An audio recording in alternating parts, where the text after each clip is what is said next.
Hi, everyone. Thank you so much for coming to our presentation about the equity of mind, achieving cultural responsiveness in schools. We really appreciate the California Association of School Psychologists to allow a multidisciplinary folks in different areas of mental health to join in conversation about social justice and mental health care. So this panel is about what some educational system barriers that the Black, Indigenous, people of color may experience. A few of us already know what adverse childhood experience is and trauma informed practices look like. But do we know what it looks like from the Black, Indigenous, people of color perspective? We will talk about adverse racial experience, R, that includes systemic and institutional racism and definition of terms such as microaggression, implicit bias, confirmation bias. We'll look at culture versus ethnicity. We'll take a moment to and pause for some self-reflection and find our ways to our why. Why do we do what we do? Why are we school psychologists, teachers, school counselors, therapists, life coaches? How do we get the community to support us as individuals, and how are we part of the bigger community? How can we do better as individuals and as a community? We will talk about personal experiences and what adverse racial experiences are. How can we do better from a trauma informed perspective? And how do we help our students and families? What does perceived realized institutional racism look like? How can we break down those barriers and build authentic, cultural, responsive relationships? Use self-care as social justice. Identify our own cultural blind spots. And we'll touch upon the myths of the BIPOC, BIPOC inferiority and promote BIPOC humanity. So some of these subjects might be sensitive in nature for some. So if you ever feel like a need to pause and leave, this panel is being recorded and you may come back to this at any time. And also feel free to contact any of us here on the panel to talk about the proactive solutions on how to build self-care and be a proactive ally. So you can see right here, we have our contact information. Feel free to take a look at that. I'll introduce myself. I'm a school psychologist, writer, and advocate for neurodiversity in San Diego. I've spoken at Comic-Con and other conventions for using pop culture as a means to support students and their families of a way of communicating and connecting with one another.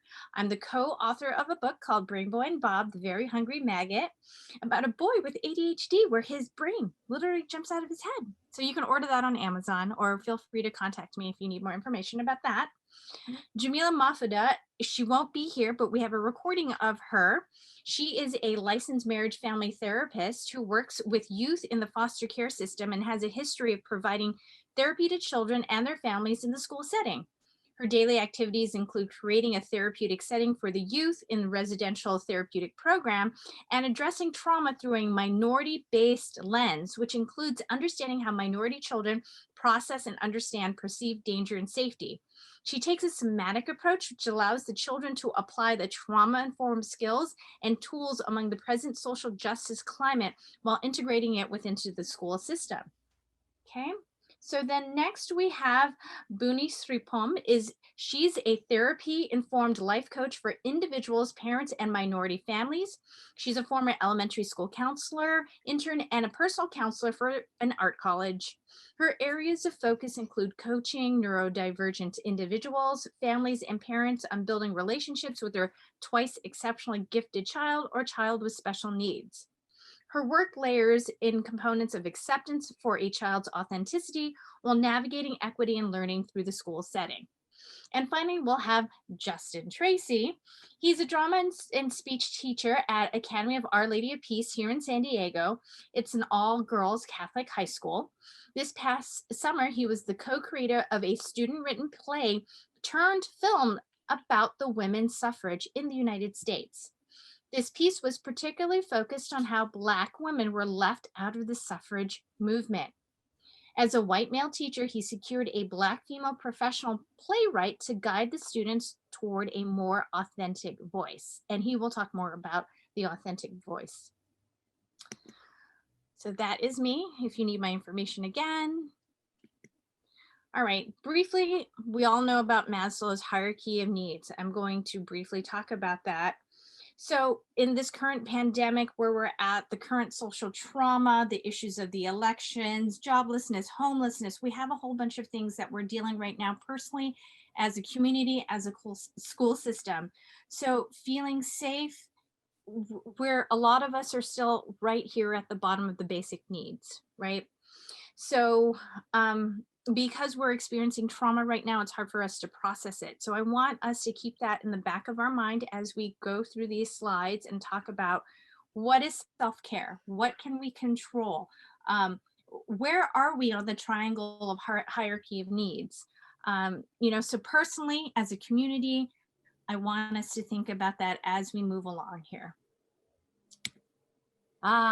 This is my favorite question. But slavery was so long ago. Now, was it really? So this timeline shows that slavery existed in the US colonies for about 250 years. The first slaves in the US colonies came in 1619. And then it ended with the Emancipation Proclamation, the freedom of slaves. And then for 100 years, between 1865 to 1954, there were Jim Crow laws, which were segregation laws. And it ended with Brown versus Board of Education. As school psychologists, this is what we really base a lot of our knowledge and education on. So I'm sure everyone out there knows what this is, where it was a federal law that basically desegregated schools. So think of it, 1954 was only a lifetime ago.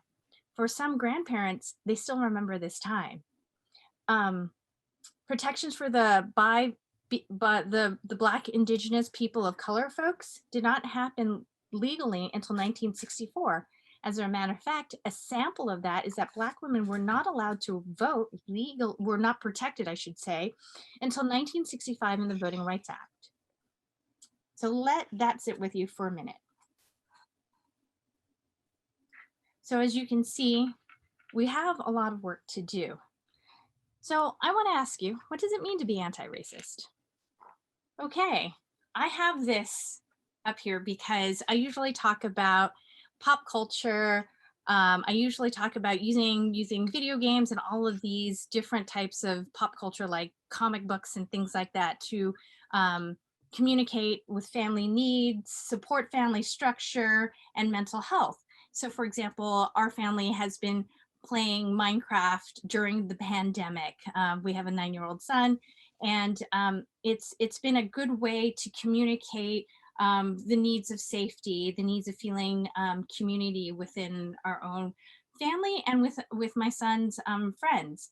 And so this Minecraft screenshot I saw after or during the George Floyd protest, and that yellow part up here, it always changes every day. And this time it said to be an anti-racist. So what does that mean, right? Anti-racist is about fighting racism. Racism takes several forms and works most often in tandem with at least one other form to reinforce these racist ideas, behavior, and policy. I don't have to go too much into this, but it's just something that I want to have this foundation, this baseline of what we're talking about, just to set up the other folks that are coming after me and what we're talking about, right? So I want to also make sure that we're aware of some of these vocabulary terms as we continue on with our conversation. Implicit bias, what is that? It's that it suggests that people can act on the basis of prejudice and stereotypes without doing so. We have this idea of what a culture is supposed to be, and so we have that bias. Confirmation bias is the tendency to interpret new evidence as confirmation of my existing belief about somebody by the way they look or some superficial thing. Microaggression is a statement or action or incident regarding the instance of indirect, subtle, or unintentional discrimination against members of a marginalized group, such as a racial or ethnic minority. Let's see, anti-racism. What's culture versus ethnicity? Culture is a person, how a person grew up, while ethnicity is more of, let's see, like culturally I'm American, but ethnically I am a mixture of Asian, for example. But culturally, I'm also a mixture of island and uh, island and stuff like that. So anyways, so there's individual racism, and then there's interpersonal, which is between two people. There's institutional, which usually organizations have that type of institutional racism. And then there's structural racism, right? And so that occurs in a whole overarching systemic, like laws, for example. Um, let's see. So in the next slide, my question to you is, can you find any examples in the movie that I'm going to be showing next in the next slide? If you do find the examples, how many can you find on implicit bias, confirmation bias, microaggression, any of that? So I'm going to go ahead and play this, right?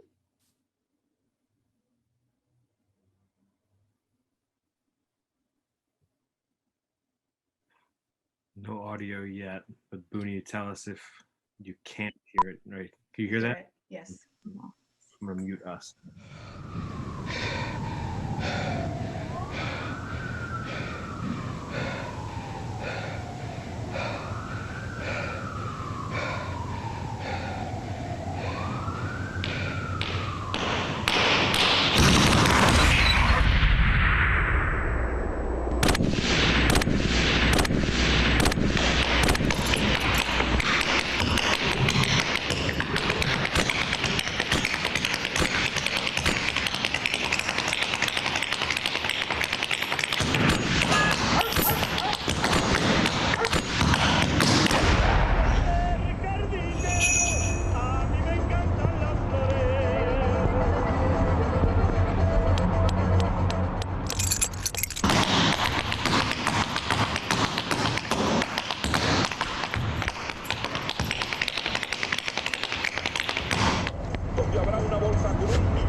All right.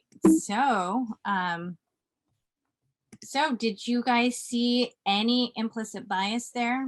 Did you like notice your own implicit bias? What do you think, Justin? Gosh, there's so much. I love the twist where the white older woman at the end steals the candy bar. That was a nice twist, right? How about you, Booney? What did you think? Um, well, I resonated with the contrast between him dancing so much because that's like something that many people may internalize themselves as a stereotype, or other people may see, black boys are not dancers. They don't tap dance. They're usually athletic and they play sports, most likely basketball, right? And then that's something that can really shape how someone lives their life or how people treat another person. Absolutely, absolutely. So, if anyone wants to continue that self-reflective work, there is Harvard's implicit bias test that you can certainly take, which is very interesting. The link is right there. So we'll move on to do more self-reflection here. Oh, how do we do that? Okay.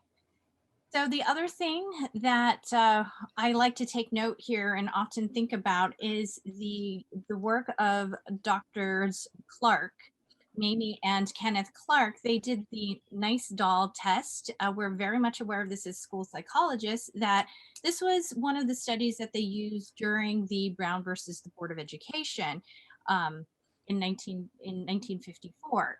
So the outcome of this, as we know, this is where the doctors asked which brown or black, white, or brown doll children that they preferred. And the results of the test showed that the majority of black children preferred the white dolls to the black doll. And children said that the black dolls were bad and that the white dolls looked most like them. Now, Anderson Cooper did that study again in 2010. I'm not showing the whole entire clip from Anderson Cooper, but I will just go briefly over the statistics of what happened. Anderson Cooper and his team found that the question of show me the dumb child, 76% of the younger white children pointed to the two darkest skin tones. Show me the mean child, 66% of the younger white children pointed to the two darkest tone. Show me the child with the skin color the most children do not like. 66 of the younger white children pointed to the two darkest skin tones. And show me the bad child, 59% of the older white children pointed to the two darkest skin tone. And so there was white bias against among black children as well. And so show me the skin color that would look bad on the most bad. 70% of the older black children chose the darkest skin tone. You get the point. So I see that we're looking for time here. And it matters because we want to have that cultural responsiveness in schools. We want to learn about respectfully relating with other people of your own cultures as well as other cultures. But we have to like check in within ourselves and take care of ourselves first, because when we're on an airplane, that's why they always say, put on your oxygen mask first, put on your life vest first. And while we do this, we have to feel a little bit uncomfortable, right? So whether you're white or a person of color, we have to have that self-reflection, understanding our why, understanding our own racism, our self-harm, having uncomfortable conversations with ourselves and others. And so also in business, it's also found that in many businesses, it's important to have a multicultural, very diverse work area, work groups, so that people can think outside the box. And so Dr. Kendi is one of my favorite people that I like to quote all the time. To be anti-racist is a radical choice in the face of history, requiring a radical reorientation of our consciousness. And this is a quick 2-minute video I'd like to show about him and what he says, because we have a lot of... So my name is Ibram X. Kendi, and I'm the author of How to Be an Anti-Racist. And this book really seeks to show that the contrast is actually not between racist and not racist, but the contrast is between racist and anti-racist. What I think many people who self-identify as not racist don't realize is that really over the course of history, nearly every group of people that we actually consider to be racist have also identified as not racist, whether that's white supremacists today or segregationists of yesterday. And so really, each of us should be striving to be anti-racist, not necessarily striving to be not racist, because really that's a term primarily of denial, and it's a term really that doesn't have much meaning. But it does mean something to be racist. When someone says that there's something wrong with a racial group, they're being racist. When someone says there's nothing wrong with any of the racial groups, they're being anti-racist. When someone supports policies that create and reproduce racial inequity, they're being racist. When someone supports policies that yield and create racial equity, they're being an anti-racist. And these aren't necessarily identities or fixed categories or tattoos. Literally, what we're doing in each moment determines who and what we are in each moment. And people change from moment to moment and from year to year. And I think we should identify people based on what they're saying and doing, because no one ever becomes racist or even anti-racist.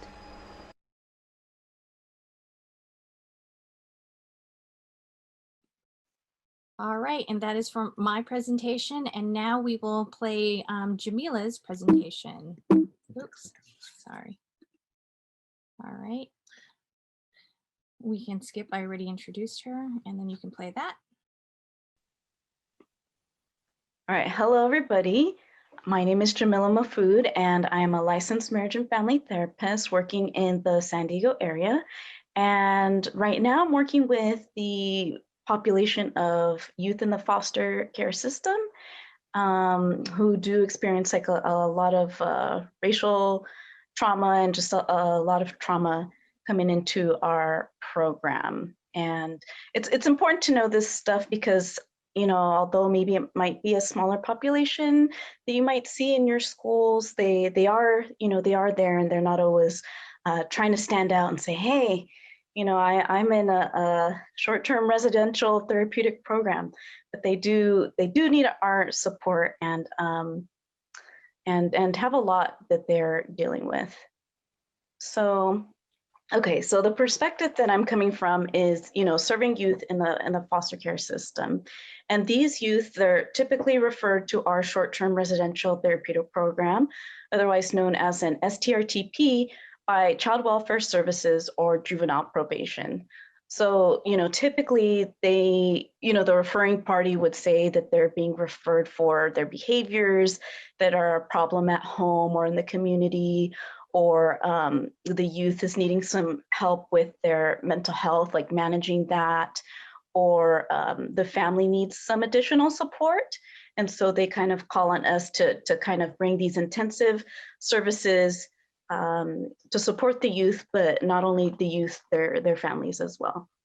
And so when they come into our program, you know, the youth comes into our program, they typically come with this file, you know, this pack of paperwork, and it really paints a picture, but not a complete picture of this youth. It's very specific to the problems, you know, that's what, you know, people would say. So it's pointing to the defiance, the rule breaking, you know, the issues, the family being unwilling to make change, you know, and just a lot of labels kind of pop up in this paperwork. And when I talk to these youth, and I, you know,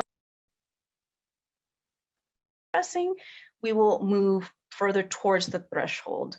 So what that means is if we have all this space, typically maybe if you have less stress in your life, when you have more and more that you have to deal with often or daily, your threshold gets much smaller, and you don't really have a lot of room to move without bumping into these other sides, you know, that's really taxing on the body. So racial trauma is definitely part of this equation when we're talking about youth who are, you know, experiencing trauma. To continue with this, so, I said it could be a lot of small distressing experiences. On the top, it has like some of these like heated things, and on the bottom, it's more of a kind of like the maybe stuff would make somebody freeze, right? And so when we get outside of the range of tolerance, we're not able to, I know we hear this word, it's called, regulation. You got to self-regulate. You got to be able to handle yourself in certain situations. But when you're often in a place where you can't regulate yourself because your environment just will not let you, your experiences will not let you, then we're always going to be activated. These youth, oftentimes are activated a lot of the time because their range of tolerance has been just squished so small. And when that happens, basically, it's kind of like that Hulk and Bruce Banner situation, right? Like Bruce Banner is the Hulk is Bruce Banner. But when he gets outside of his range of tolerance, he's Hulk. And when he's able to kind of, manage and his environment's good, then he can go into Bruce Banner mode.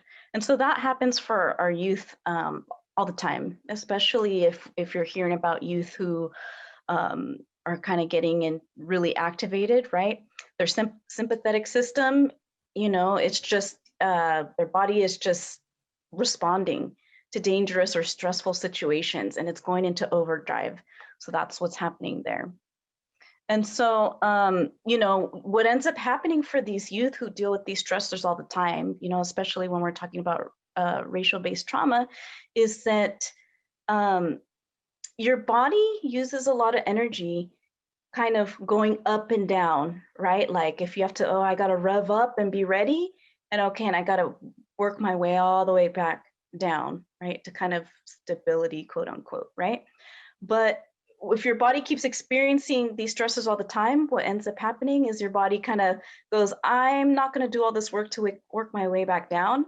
I'm actually going to stay closer to the top so that I can just be ready to go. I don't have to move so much. And so that means that kind of our youth are more in this revved mode, that they kind of stay there because their environment is just so activating. So that can look like, hypervigilance, irritability, and anger. And sometimes, the anger that they're experiencing could be valid with the stuff that's going on out there, being treated unfairly, even for just how they look or something, like the stereotypes people assign to them. So it's not always an inappropriate response. So I kind of go here into some microaggressions, hypervigilance, and trauma response. And so I just wanted to say with this, microaggressions, I mean, it says micro in there, small, but I mean, these things that people are experiencing, right, especially, with racial trauma, for example, they're not always so small things. I think sometimes it's more that people don't always notice it, right? But if you're experiencing it all the time, you do notice it. And so it could be something like people not looking at you in the eye, which I don't know if it's happened to you, where you're going places and just people ignore you. I mean, that's super dismissing, or not being heard.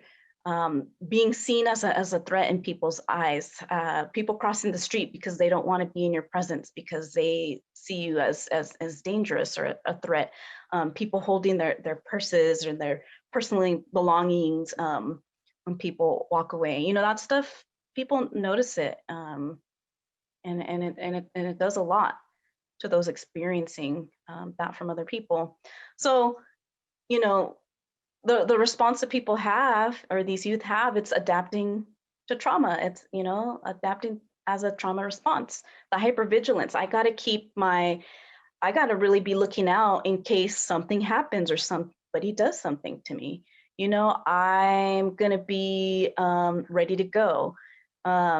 If I'm revved up, it's going to be a lot easier for me to be irritable, or maybe I'm dealing with a lot that it's really hard. I mean, we're in 2020 right now. Who's really having the easiest time in 2020? I think we all maybe have had some periods of irritability in this time. And, you know, like I said, anger as a response to unfair treatment or substance can be used as a way to numb. So a lot of these behaviors that we see, these symptoms, there's something underneath it that's really, that's, you know, needs to be asked about, needs to be addressed, needs to be talked about. And so, you know, if the body is primed to look for these signals of danger and you're moving through the world in a less optimal environment compared to other people, then, and you're seen as a threat, then you're going to go through the world feeling like, I don't feel safe, right? That's kind of going to be your baseline. I don't feel safe. And so I wanted to give, you know, some maybe suggestions of things that you can try to, you know, connect with these youth who are dealing with a lot of experiences right now. And, you know, some helpful tips, just what to avoid. I know if you work with youth in the foster system, saying, I understand how you feel, that is usually a big no-no, because they're always going to think, how can you truly know what my experience is? You haven't lived my life. You haven't seen what I've had to go through. You're person in my life number 17 telling me what I need to do, who doesn't look at my real situation that I go, you know, that I typically go home to, that I live through. So I stay away from that and more just validating their experience and how they feel. Just, I hear you, you know, I'm hearing what you're saying. And just definitely don't dismiss their concerns. I know sometimes we're pressed for time, or you want them to look at maybe the part that's right there in front of them, but you know, they do have concerns, and they need to have a voice, and they are very used to having people take away that voice or saying that they shouldn't have one. And so some suggestions on what to do instead, you know, I find it's really helpful, just be curious, you know, explore with these youth. What is their life like? What are they really waking up to? Like, maybe literally, what are they waking up to? Explore, you know, their context. Listen, allow them to speak. You know, they're so used to people talking over them and telling them what to do. They need that space for someone to listen so they feel heard. And just finding these individualized solutions. Like, it's cookie cutter just doesn't work. You know, they're dealing with a lot of different situations, and trauma is the name of the game, you know? So you got to find something that's going to work for them and their families, like that they can really put into play. Because if it's a plan that they're not going to be able to utilize, it's not going to work. And we want something that's going to help these youth in their lives and in school as well. The other thing, you know, like I said, with the paperwork, you know, they come in with the biggest stack of paperwork, and they get more right in the schools and stuff like that. Try and implement some strength-based language. They're so used and waiting for people to say what they're doing wrong again and again and again and again. They could recite that to you. So, you know, kind of coming from a strength-based lens and maybe using language like, how would I talk about this youth if they were right in front of me, you know? If you kind of have to change how you speak, maybe in your paperwork, like whether they're there or not, maybe that's something to look at when you're writing. And just, you know, empower these youth and these families. They have a lot of strengths. They know how to adapt. They move through this world despite a lot of challenges, and they have a lot that they can give. So really lean into that and empower them, because that's, you know, when they see they have that power within themselves, they can use that in their day-to-day life. And so, you know, this other piece here, you know, racial trauma and considerations and working with youth in the foster system, you know, curiosity, just curiosity will get you really far. You don't have to be an expert in everything. I mean, you are an expert in what you know, but then they have a lot to teach as well. And, you know, don't expect to get their trust. You got to build connection. They do not just give their trust easily, because they've lived in a world where trusting people has hurt them. So, just kind of roll with that resistance and build that connection, and that can come. And, explore their context, not just, okay, this youth and their family, and they're not doing what they need to do for whatever reason. Broaden that picture, see, okay, why is this happening? What's it like in the home, in the community, that sort of thing that's making this a challenge, right? We want to remove those roadblocks and give some solutions or options that could be more helpful. And,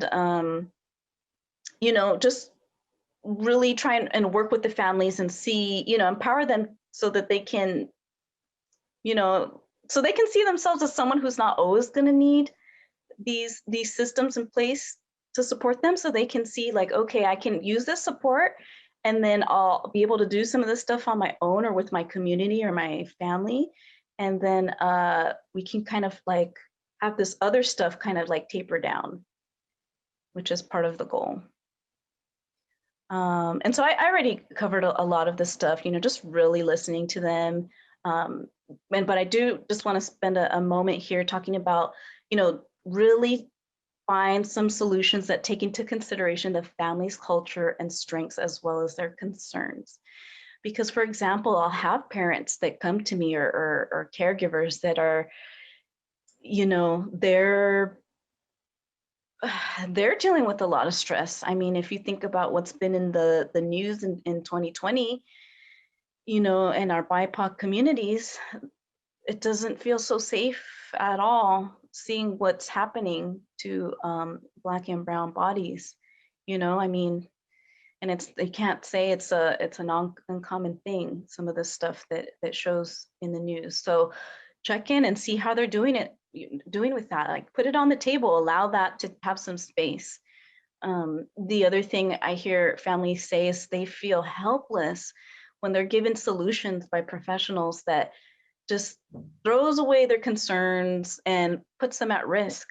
So, that could be anything like a social worker saying, hey, you need to, hey, parent, you need to call the police anytime anything happens, with an outburst. But then if this is a BIPOC family, then calling the police as a first option isn't going to be something that's going to feel safe or for them. And there's truth to that. So it's kind of finding other solutions, okay, who's in your community, who can we talk to, who can be part of this safety plan, who does the youth connect to and can help them de-escalate, that sort of thing would be a better option to go to as a first line of intervention than just going, hey, we got to go to the police. And then, see what change would look like from the youth and the family's perspective. I mean, we're talking about culture here, and everybody has a different culture, and so I guess we have an idea maybe of what that looks like in the United States of America, but that doesn't look the same in every household, right? It can look very different. My home's going to look different than other people's, and same for you. So just really ask them, what would you like this to look like in your home? And that can just make a world of a difference, because these families are just so used to people saying you need to do this and this, and even if it's not a fit. So finding something that fits their home, their culture. And I just encourage maybe in your work of connecting these youth to community, think outside the box. Neighbors can be part of these safety plans, the church community. I mean, maybe there's a coach or something that's just a really positive influence. So find these people that can surround these families and help uplift them. And the final piece I would say, because this, there's a lot to learn in this, and there's nobody who's just gonna just be in this world and know all the answers for every family. It's just impossible. It's just when you're on unfamiliar ground, just bringing things to the forefront, kind of, what is it, calling the elephant in the room, just kind of put it there. What is it like for you to, you know, have a therapist that's white, you know, is something I've heard some of my colleagues say. And it just kind of brings down the room like, hey, you can talk about this. I am open to this conversation. And they're not always comfortable conversations, you know, but what I find is that, you know, if you put that out there and the youth or the family may or may not have anything to say about it, but if they know that you put it there, they will see, okay, if I ever need to bring something up, we can work together on anything that can come up or anything that's bubbling up that might be, you know, kind of feeling a certain way that needs to be addressed. And, you know, curiosity, if you ask me, is the name of the game. And you just, you know, when we're talking about people from a certain background or whatever, you can't assume they all do the same thing or like the same thing. You know, they also, people don't want to be put in a box as well. So just see what their life is about. Create space for the youth and their family. Sit with what feels uncomfortable. And that is a very difficult thing. And it's interesting because, you know, as helping professionals, you know, I think there's always this idea of what it looks like to be a professional, and kind of, you know, be grounded or whatever. But some stuff, it's just going to be uncomfortable.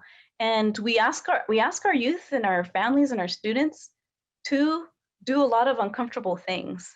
And yet at the same time, I think we also have to model that as well, you know, that we're going to have some uncomfortable conversations, but in those uncomfortable conversations, there can be a lot of growth and trust building and different experiences that these youth, like I said, who've had so many providers in their lives, you know, that can be, you could be that different person, you know, that really gets through to them.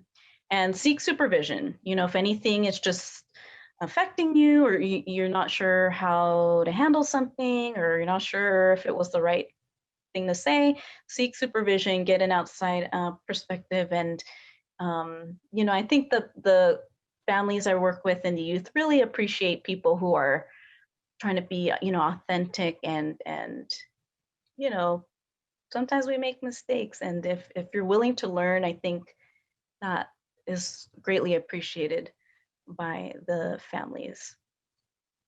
And the last thing I want to leave you with is this idea of cultural humility. So like I said, no one's going to know everything about everybody's culture and background, and it's impossible. And you know, this idea of cultural humility is just that, you know, it's a lifelong process of self-reflection and self-critique, where you don't just learn about other people's cultures, you're learning about your own. And so you're using both of those to really not be like, I know how you do this, so let me tell you. It's like, it comes from a place of learning, right? And so the three key parts with this idea is just, you know, we all have different cultures that we're a part of: home, work, school, social group, you know, the Minecraft culture. You know, it's about self-reflection and learning about others, right? If we're going to learn about others, we have to also learn about ourselves, right? There's a lot of work to be done there, especially when we're talking about anti-racist work. And, you know, the historical awareness, you know, that Lorraine was talking about. There's been histories of violence and oppression against people, and learned mistrust, rightfully so, from all these things experienced. So we can't assume that these clients are going to see us and they should automatically trust us and listen to everything we say, because in the past, it hasn't really been the case. So, you know, I feel like this idea for myself has been helpful in trying to navigate, you know, my work with my families and my youth and these students. So with that, I would like to bring the floor to Uni. Uni, would you like to share your screen? Or do you Yeah. want to? Yes. You should be able. present. Can you hear me? Yes. Okay. Hi, everyone. My name is Booney Sripam. I already talked about my background graciously with Lorraine. This is a snapshot if anyone would like to contact me later on. I would like to share the potential experience of having a colonized student mind and body in this space. And this can relate to your fellow colleagues, your personal experiences as well if you are a BIPOC, a person of color. So painting the picture where you're this person now who has embodied the intergenerational traumas that have not been addressed, witnessed, or healed, you have to kind of network or navigate through years and years, generations of injustice, social policy that has ripped apart your family's and ancestors' ability to have a foundation for growth. You have to maybe not be able to talk about the rapes and the stealing and the silencing, especially the silencing that goes on, the stereotypes that you may internalize yourself, the stereotypes that people give you, the fear that you experience yourself, but also the fear that people put onto you because you look different, because you look what people might think as a scary or angry person. The colonized student mind and body also has to deal with code switching because we have a certain standard or definition of what intelligence looks like, what's appropriate behavior or professional behavior or hair looks like. These are a lot of things that BIPOC people have to do every day of their lives, and there is no off switch, which leads to a giving up of identity.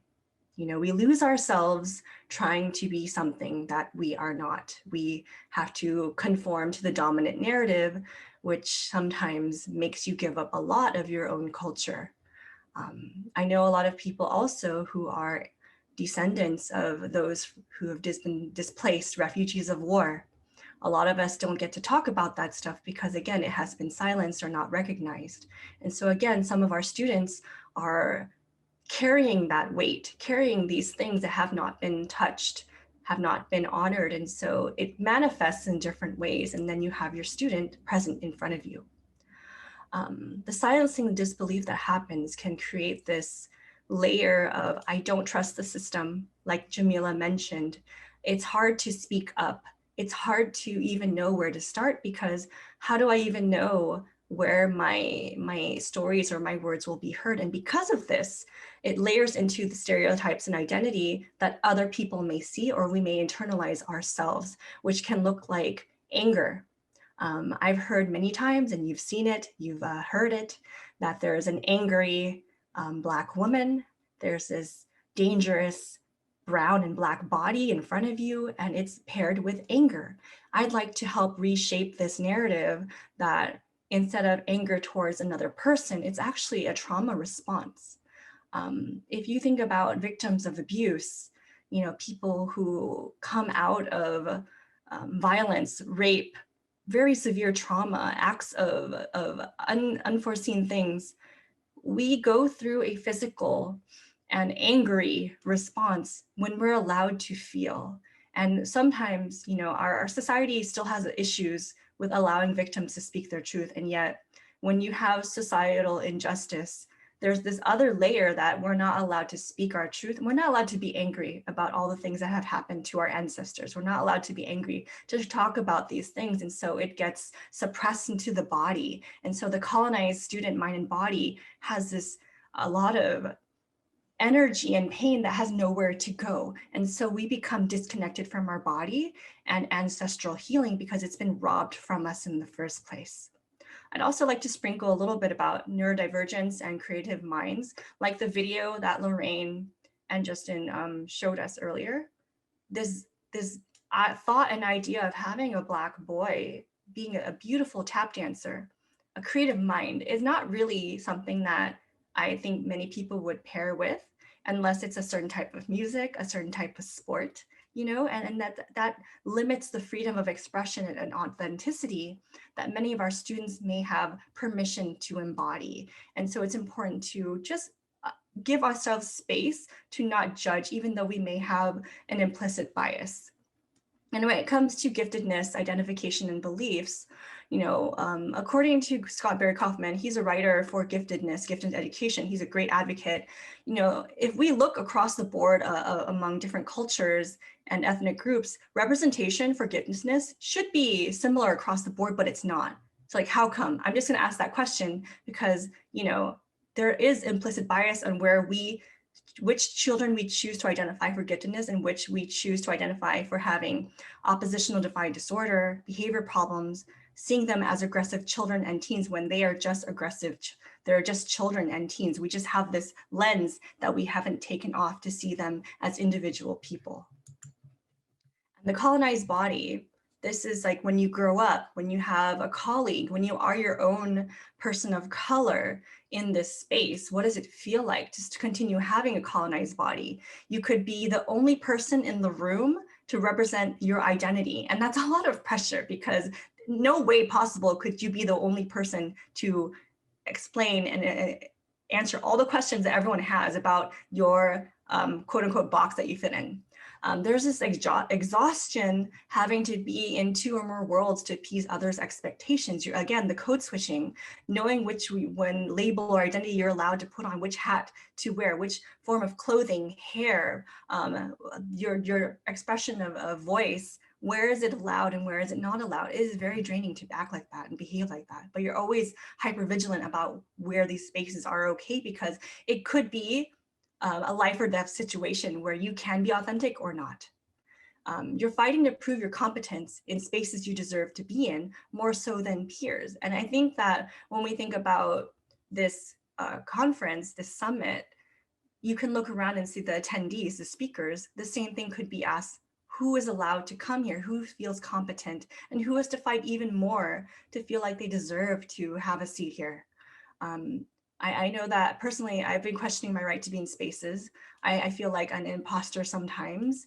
And do I betray myself asking like, am I just one of the good persons that look like me? Do I sound white because I choose to pursue an intellectual pursuit? And that's an internal struggle that is very painful for many of our colleagues, many of the children that you're going to be working with, and many of the people in these attending, maybe mirroring and feeling the same way that, am I abandoning a part of myself to fit a certain construct?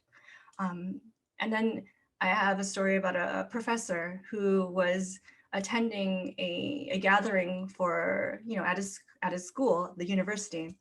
One of his white colleagues came up to him and asked him if he was one of the help, wanted some wine. And he responded by saying he's actually one of the main speakers at the event, and then he'd be happy to answer any questions that he had. But yet that implicit bias, he went to him to ask for service instead of seeing them as an equal. And that really can be something painful and to fight every day of your life. And like Jamila mentioned, people would question you and ask certain things like, why didn't you just comply with the police? That's a question that's very painful and infuriating as well. It's something that maybe some of us have to answer more than others. And it's really, really an unjust way to live this world. You're defending yourself instead of being met with compassion. Again, so we get layered and see certain people as being angry, difficult, and defensive. And again, I would like to pair this with being in a traumatic experience. You're being told to be grateful or practice mindfulness, and this is bypassing emotional and systemic suffering. I highlight the terms that this is trauma work because it is. There's no shortcut. And so when we tell people to just be grateful, be grateful that slavery is over. We're not doing this anymore. And yet again, it's a continually traumatic experience to be reintroduced and stabbed in the heart over and over again by people you want to trust, but you cannot. And so going back to seeing this as a form of trauma, there is no shortcut. If you've ever been in an abusive relationship, if you ever had a traumatic childhood, you know that it stays with you for a really long time. That trauma and abuse, it doesn't just like automatically disappear. It's going to stay with you. And so to tell someone who to be grateful and just, meditate through it It's a similar thing. You're dismissing the trauma that someone is still experiencing. And so the outcome of this colonized body is that you're tired, you're numb, you're unsure of who to trust, you feel very small, you're just exhausted and you're disappointed.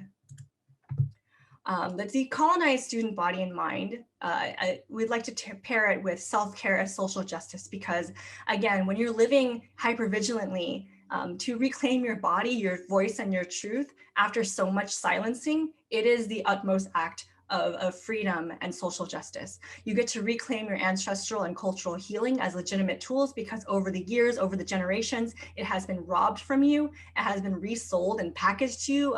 I feel this certain way with yoga, where I have not felt allowed to practice or explore because it has been repackaged in certain ways and sold to certain populations of people. But I feel more empowered to reclaim my right to be in yoga spaces. It's an archetypal hero's journey for many of us, and the students that you're going to be working with. That imagination and the installation of hope and optimism to be a hero is super important. If we can get connected with our students to believe that some type of interest, some type of music, some type of anime, video games, whatever their interest is, and you could pair it with being a hero, identifying what their strengths are, that can help them believe that the future can be better. So important, and yet it's something so small to connect with someone, to talk about their interests in terms of being a hero. And for our colleagues, our fellow students who are always fighting to survive every day, resting is a form of protest. I know you're trying to make it big. I know you're trying to keep up with everything that you have to do to remain competent and professional. Please rest. It is the greatest form of protest to rest and take care of your body, mind, and spiritual identity. Please, please rest. Healing is empowering. I know sometimes we feel like we always have to be hypervigilant and then scanning the environment because we have been colonized. Please take that time to learn to take care of yourself and take the hat off, okay? And that part of healing involves lifting one another and creating community. And as I'm hoping that this conversation starts that. You can start finding people who think similarly, who are willing to speak up for you as well, because you don't always have to fight for yourself. It's okay to allow others to take up space with you too. And when other people who are allies trying to help you, creating boundaries is important too, because your sacred space to heal and do reality checks is very important, to check with the implicit biases or the microaggressions that you're dealing with. Some people may not understand, so only keep people who for sure understand what that looks like, because you don't have to defend or explain, because again, that's draining and tiresome.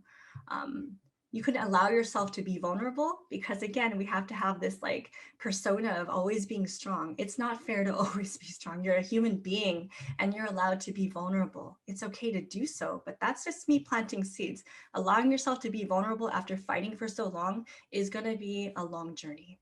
And then when you come home, learning how to take the masks off. And I know that's what we do when we code switch, although a lot of us do this, and like learning to be more fluid with when we're allowed to do it can really, really help too. How much time do I have left? I just want to check. Let's see, we're done at 3:20, so there's about 17 minutes left. So whatever, use Okay, so I'm just gonna read this very quickly for others to follow through in the future. This is an affirmation to decolonize yourself individually. And because of trauma, a colonized body is disconnected, fragmented, and instead of whole. You reclaim your body in connection to this earth and the soil and the air you breathe. So please sit, close your eyes. You could breathe slowly and feel the energy flow through your body. Allow the strength and wisdom of your ancestors to flow through you. Imagine an army of love surrounding you in protest and support to thrive. As you meet more allies, this army gets larger and larger. Allow some of us to be present as you listen and breathe. You are beautiful in your complete essence. You have the right to take up space. Your voice, truth, and story matter. Your acts of self-care are protest against colonization. Your ancestors have survived and fought hardships and atrocities to get you here. As a hero in this collective journey, you are surrounded by love, wisdoms, and the protection of all who've come before you. Call upon the strength of your ancestral knowledge to heal. Allow others to help fight with you. And again, listen to your body. Feel the energy as it flows through your head, face, throat, shoulders, chest, and arms. You know, your, I don't know what that says, and fingertips. Let it radiate through your heart, gut, organs, thighs, your knees, your calves, your feet, and your toes. And allow yourself to feel grounded to Mother Earth and breathe. We have every right to say no. We have every right to firm boundaries. We have every right to thrive in abundance, knowing that this work is difficult and enduring. We have the right to rest our mind, body, and soul from masking all the time. We're brilliant in our humanity, bright in our soul, a wonder to this universe and each person we meet. We deserve to be authentic, free from the burdens of colonization. It starts with self-care. We are reclaiming what is ours, what has been stolen, by seeing and honoring the beauty and worth of Black and brown bodies. We are gentle and loving. We are dynamic, complex, thriving, and empowered. We are stronger together and very loved in our uniqueness. And this is a small affirmation for allyship. As I witness the truth of BIPOC in my life, I offer myself and others compassion and, I can't see what this says. Sorry, how do I go back? And embody collective healing. I offer myself time and patience to embody discomfort, to challenge myself to grow as a person and ally. I seek knowledge from reputable sources and lead with curiosity and calm. I allow Black and brown bodies to experience their traumas as human beings unique in their stories.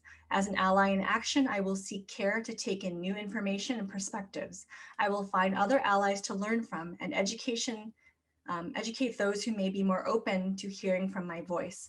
I act as a bridge and light to honor marginalized groups while allowing those with limited opportunity to speak chances to cultivate the strength of their voices to reclaim so much that has been lost. I am an ally in action. An example of an ally in action and the discomforts that may occur in this evolving dance is illustrated by our next speaker, Justin Tracy. Thanks so much, Booney. That was wonderful and so powerful. It's a great message. It's an ongoing process. So I'm a drama teacher and at an all-girls school in San Diego. And let's see here. Let me stop sharing for a sec.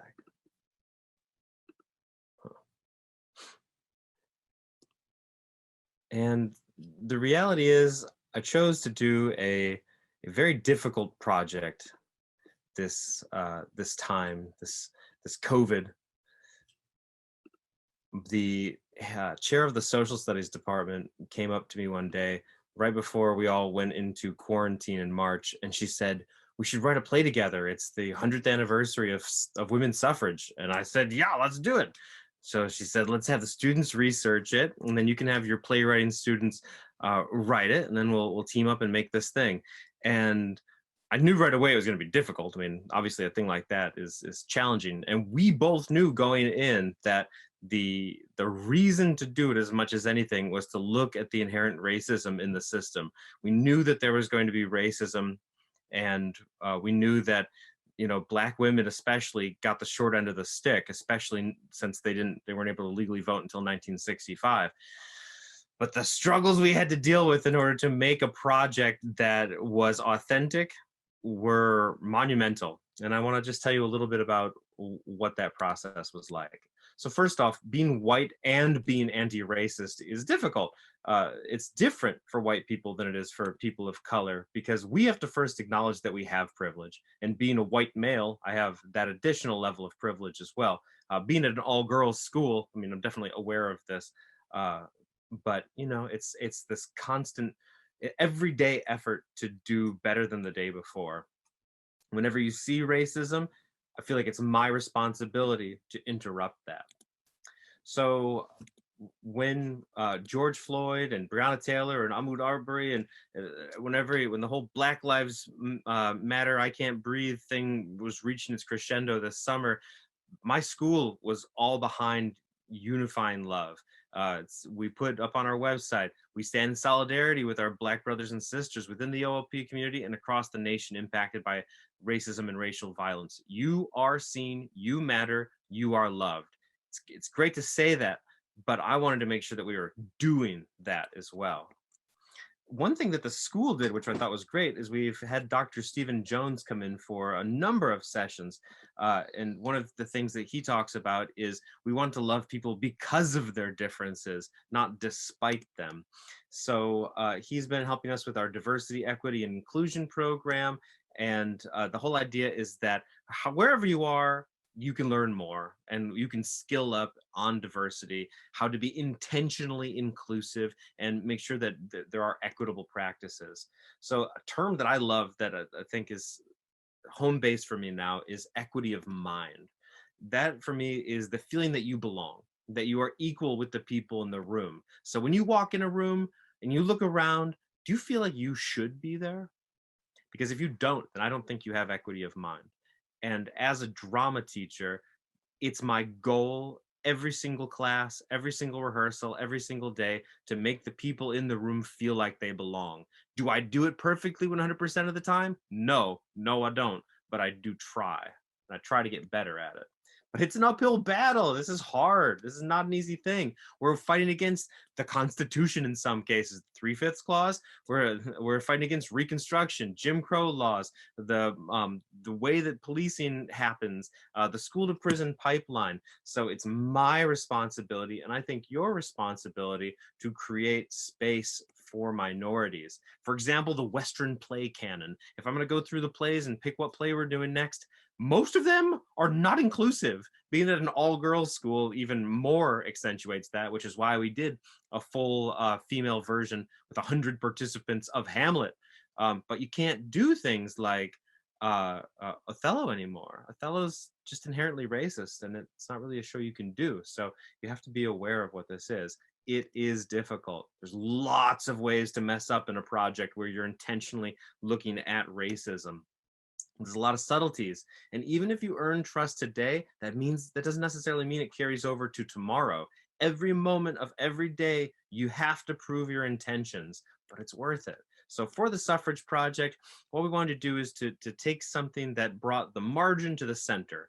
And we knew that because Black women especially were even on the margin of the margin, we wanted to do our best to make that central.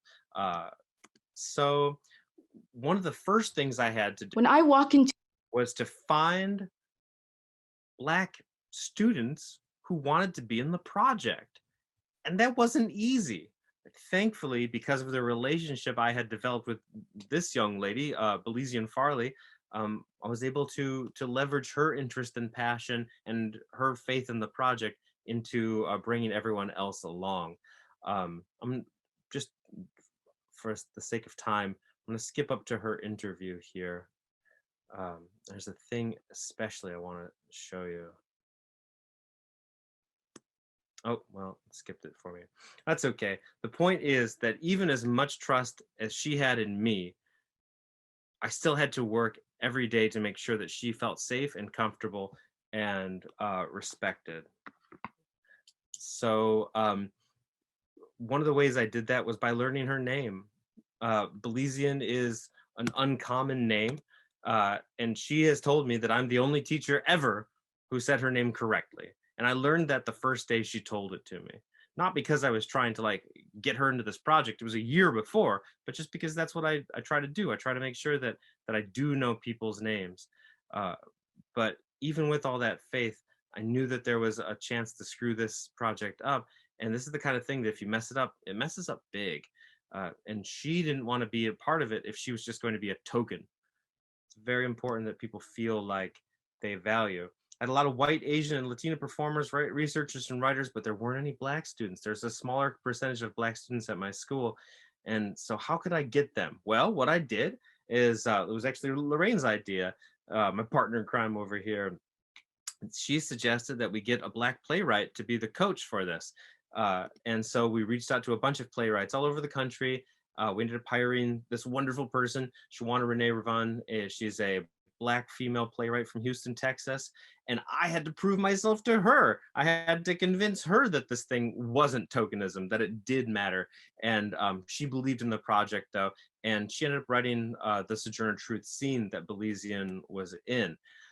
Even previously, I've had mistakes with Belizean. So in Hamlet, I had her be a male character. The girls are they act as the male characters, and I was modeling her fashion after Bruno Mars, but she thought that I was modeling her hair after Bruno Mars too, and she was so concerned. She talked to Lorraine about it. She's like, "Is he gonna make me go home and straighten my hair every day?" And that's a blind spot that I had. I knew that I know that black hair is uh that there's a lot to it, that the culture of hair is super important, and I wanted her to be herself in the role, just the fashion, but I didn't communicate that effectively at first. So I had to take the time to make sure that she understood what my intention was. So much of this is about having that empty cup. Empty your cup so it can be filled, said Bruce Lee. So the beginner's mind can't add to a full cup. When I'm in there working on these extremely complicated situations, I want to be told what I'm doing wrong. I literally tell people, tell me when I'm wrong. Tell me what I can do better. Don't worry about hurting my feelings. I can handle it because I'm the adult, right? So I have to be willing and able to change, because it's not just enough to be willing to change. You have to put the time and effort in to do it better. This is a thing that a lot of people are afraid of, is the difficult conversations, but you have to have the difficult conversations.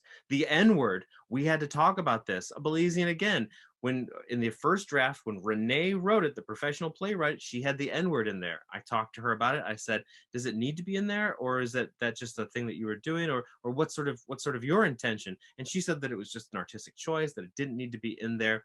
But Belizean had heard that the N word was in there, and what she said to me was, is that all I am to you? Mm. And it definitely wasn't, but I can see why she would think that.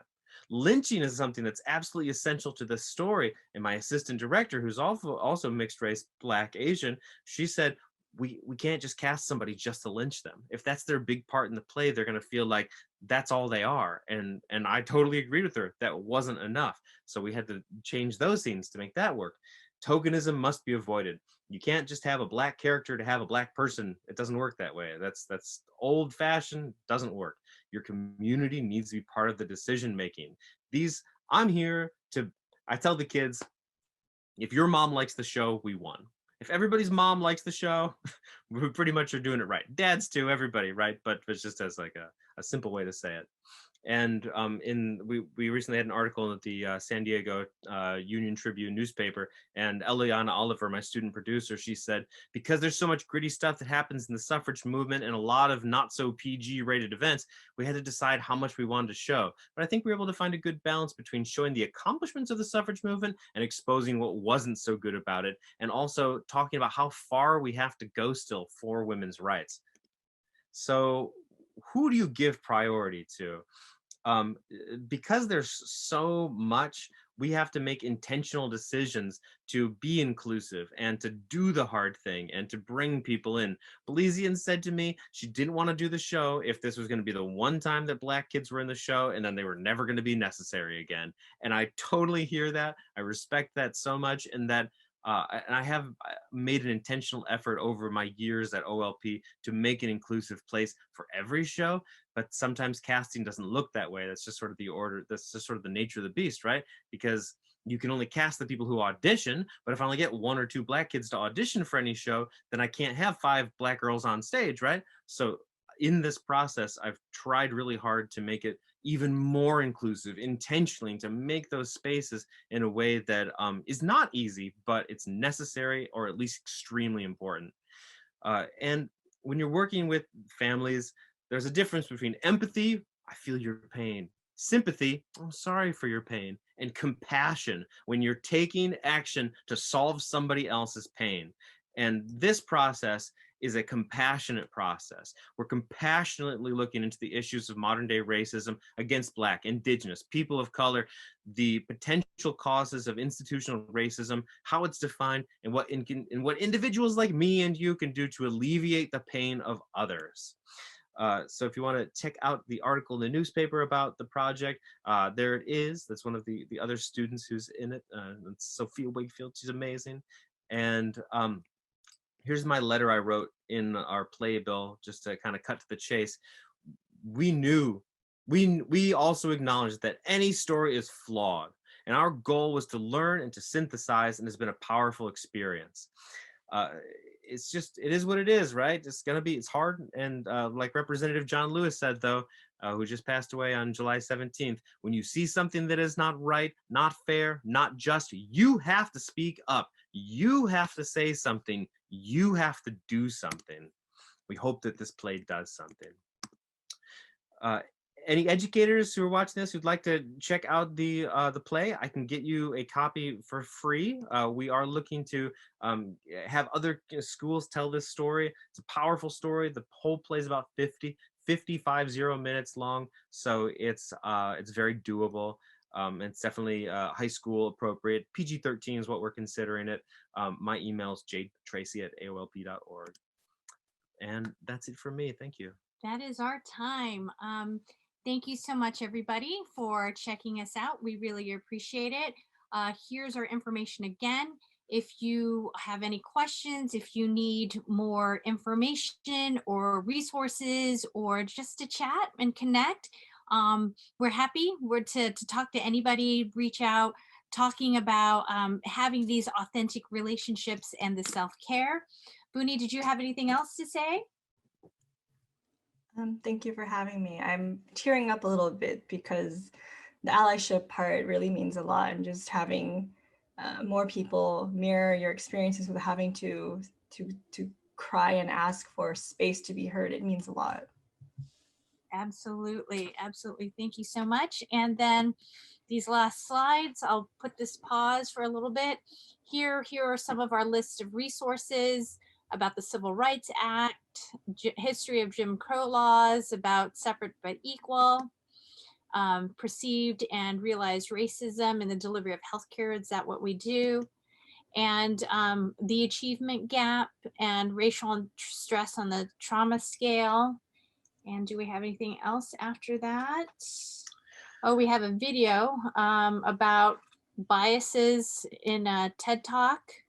That's something to look at as well. I love Verna Myers. Oops.